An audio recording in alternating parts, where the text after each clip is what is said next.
Hello friends, welcome back to PYQ academy. Friends, KVS के exam देने वाले सभी स्टूडेंट्स के लिए आज का वीडियो बेहद ही महत्वपूर्ण सिद्ध होगा, क्योंकि हिंदी में जो रिमझिम से आ रहे हैं आप सभी को क्वेश्चन, इसने सभी को हिला के रख दिया है दोस्तों, क्योंकि किसी ने पहले इसे पढ़ा ही नहीं था। सॉरी फॉर लेट, मैं देर से वीडियो बना रही हूँ, थोड़ा बिजी थी, इसलिए चलिए कोई नहीं। कल जिनका भी PRT का एग्ज़ाम है 28 तारीख को, उनके लिए ज़रूर कारगर सिद्ध होगा ये वीडियो। अगर यहाँ से प्रश्न ना आए आपके एग्ज़ाम में तो ज़रूर कहना। चलिए देखते हैं जल्दी से प्रश्नों को। रिमझिम से जुड़ा पहला क्वेश्चन है। रिमझिम हमारी हिंदी की बुक है, जो कि NCERT में क्लास 3 से 5 की NCERT की हिंदी की बुक है, और उसी से क्वेश्चन KVS PRT में आ रहे हैं। तो चलिए देखते हैं किस प्रकार के क्वेश्चन आ रहे हैं PRT में। पहला क्वेश्चन है, सात पूँछ का चूहा। सात पूँछ का चूहा नामक कहानी के पात्र कौन है?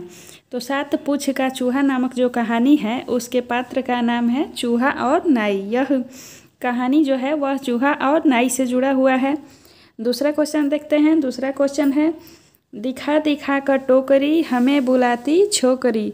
दिखा दिखा कर टोकरी हमें बुलाती छोकरी उपरोक्त कविता किस पाठ से ली गई है? तो यह जो कविता है वह आम की टोकरी नामक पाठ से ली गई है। अगला प्रश्न देखते हैं। पाठ का नाम है आम की कहानी। आम की कहानी नामक जो पाठ है इसके लेखक कौन है? तो आम की कहानी पाठ के लेखक हैं देवाशीष देव। इनके लेखक का नाम है देवाशीष देव। दूसरा क्वेश्चन है, आम की कहानी पाठ के पात्र हैं। तो आम की कहानी पाठ में पात्रों के नाम क्या हैं, या फिर कौन कौन से पात्र हैं इस कहानी में? तो इसमें लड़का, लड़की, कौवा, आम और पेड़, ये सभी इस कहानी के पात्र हैं। अगला क्वेश्चन देखते हैं। अगला क्वेश्चन है, आम की टोकरी पाठ के लेखक हैं। तो आम की टोकरी जो पाठ है इसके लेखक कौन हैं? तो इसके लेखक हैं रामकृष्ण शर्मा खर। रामकृष्ण शर्मा खर इनका नाम है। ये आम की टोकरी पाठ के लेखक हैं, और आम की कहानी नामक पाठ के लेखक देवाशीष देव हैं। इसलिए आप सभी कन्फ्यूज़न ना होइएगा दोस्तों, ये दो अलग अलग चैप्टर है, एक है आम की कहानी और दूसरा है आम की टोकरी। अगला प्रश्न है, आम की टोकरी पाठ के पात्र हैं। तो आम की टोकरी पाठ में कौन कौन से पात्र हैं? तो इसके पात्र हैं लड़की है, आम है और टोकरी है। तो ये तीनों आम की टोकरी पाठ के पात्र हैं, जो कि महत्वपूर्ण है। इन्हीं सब से प्रश्न आ रहे हैं। फ्रेंड्स, आप सभी को हमारा वीडियो अच्छा लगेगा PYQ एकेडमी चैनल को सब्सक्राइब ज़रूर कीजिएगा। अगला क्वेश्चन देखते हैं दोस्तों। पाठ का नाम है हाथी चलम चलम। हाथी चलम चलम नामक जो पाठ है उसके लेखक हैं श्री प्रसाद, और इस पाठ के पात्र कौन कौन हैं? तो हाथी चलम चलम नामक पाठ के पात्र हैं सूढ़ है, दांत है, मूंद है और पाँव है। ये चारों हाथी चलम चलम पाठ के पात्र हैं। अगला प्रश्न देखते हैं। रातों रात मैं आऊँगा अपनी से ना लाऊँगा, तेरे कान कुतरूँगा। यह जो पंक्ति है वह किस कहानी का शीर्षक है?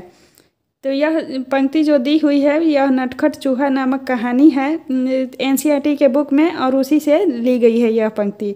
और ये सभी सवाल जो हैं PRT एग्जाम्स में आ रहे हैं। अगला क्वेश्चन है, बादशाह अकबर व बीरबल के संबंध में कौन सा पाठ है? बादशाह अकबर और बीरबल के संबंध में जो पाठ है उसका नाम है जैसा सवाल वैसा जवाब। अगला प्रश्न है, दान का हिसाब पाठ के लेखक कौन है? तो दान का हिसाब नामक जो पाठ है इसके लेखक हैं सुकुमार राय। सुकुमार राय ने दान का हिसाब नामक पाठ का लेखन किया है। अगला प्रश्न है दोस्तों, बिना जड़ का पेड़ में रंग बिरंगे पौधे किसका प्रतीक हैं? तो बिना जड़ के पेड़ में रंग बिरंगे जो पौधे हैं वो आतिशबाजी के प्रतीक हैं।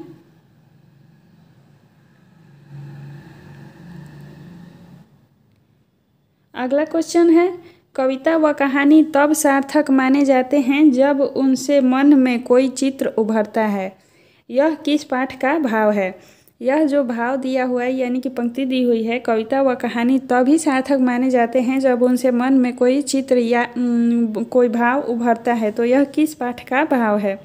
तो यह जो पाठ है वह एक माँ की बेबसी पाठ से ली गई है पंक्ति यह। अगला क्वेश्चन है, बिशन की दिलेरी। बिशन की दिलेरी पाठ का मूल भाव क्या है? तो बिशन की दिलेरी पाठ का मूल भाव मूक पशुओं से प्रेम का भाव है, यानी कि जो पशु बोलते नहीं हैं पशु, अनबोलता होते हैं जीव, और उन्हीं से प्रेम का भाव बिशन की दिलेरी नामक पाठ में दर्शाया गया है। अगला क्वेश्चन है कोको। कोको पात्र किस कहानी के में मुख्य भूमिका में है? कोको पात्र जो है वह चावल की रोटियां नामक पाठ में मुख्य भूमिका में है। अगला प्रश्न है छोटी सी हमारी नदी। छोटी सी हमारी नदी नामक कविता के रचनाकार कौन हैं?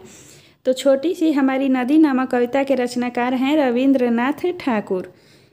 अगला प्रश्न है दोस्त की मदद। दोस्त की मदद कहानी में किसकी दोस्ती दिखाई गई है? तो इसमें लोमड़ी और कछुआ की दोस्ती की कहानी दिखाई गई है दोस्त की मदद नामक कहानी में।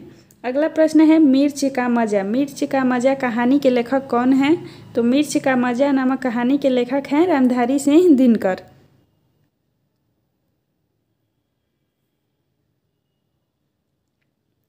अगला प्रश्न है नन्हा फनकर। नन्हा फनकर कहानी में किस फन के बारे में बताया गया है? तो नन्हा फनकर नामक जो कहानी है उसमें नक्काशी नामक फन के बारे में बताया गया है। अगला प्रश्न है सबसे अच्छे पेड़ में किन 3 पेड़ों की चर्चा हुई है? तो सबसे अच्छे जो पेड़ हैं उनमें आम, नारियल और केला नामक तीनों पेड़ों की चर्चा की गई है। अगला प्रश्न है मीठी सारंगी। मीठी सारंगी के रचयिता कौन हैं? तो मीठी सारंगी के रचयिता हैं गणेश शर्मा। अगला प्रश्न है बंदर बाट कहानी के लेखक हैं। तो बंदर बाट कहानी के लेखक हरिवंश राय बच्चन हैं। अगला प्रश्न है चांद वाली अम्मा। चांद वाली अम्मा कहानी की लेखिका हैं। तो चांद वाली अम्मा कहानी की लेखिका तारा निगम है। तारा निगम ने चांद वाली अम्मा नामक कहानी लिखी है। दोस्तों अगर आप सभी को हमारा ये वीडियो पसंद आ रहा होगा तो हमारे चैनल PYQ एकेडमी को सब्सक्राइब ज़रूर करें और इसे अधिक से अधिक लाइक और शेयर भी करें। अगला प्रश्न देखते हैं मन के भोले बादल। मन के भोले बादल किसकी रचना है? तो यह कल्पनाथ सिंह इसके रचनाकार हैं। अगला प्रश्न है नन्हा फनकर कहानी का मुख्य पात्र कौन है? तो नन्हा फनकर नामक कहानी है इसके मुख्य पात्र केशव है। अगला प्रश्न है गुरु और चेला। गुरु और चेला नामक कविता में कवि कौन हैं? तो गुरु और चेला नामक कविता के कवि हैं सोहनलाल द्विवेदी। अगला प्रश्न है पानी रे पानी लेख के रचयिता हैं। तो पानी रे पानी लेख के रचयिता कौन है? तो इसके रचयिता हैं अनुपम मिश्र। तो दोस्तों आज के लिए इतने ही प्रश्न हैं। उम्मीद है इतने भी हमने प्रश्न कराए हैं इसमें से आपके एग्ज़ाम में प्रश्न ज़रूर आएंगे, ये पूरा विश्वास के साथ हम कहते हैं दोस्तों। इसलिए आप सभी पढ़ लिए हैं। थैंक यू हमारा वीडियो देखने के लिए।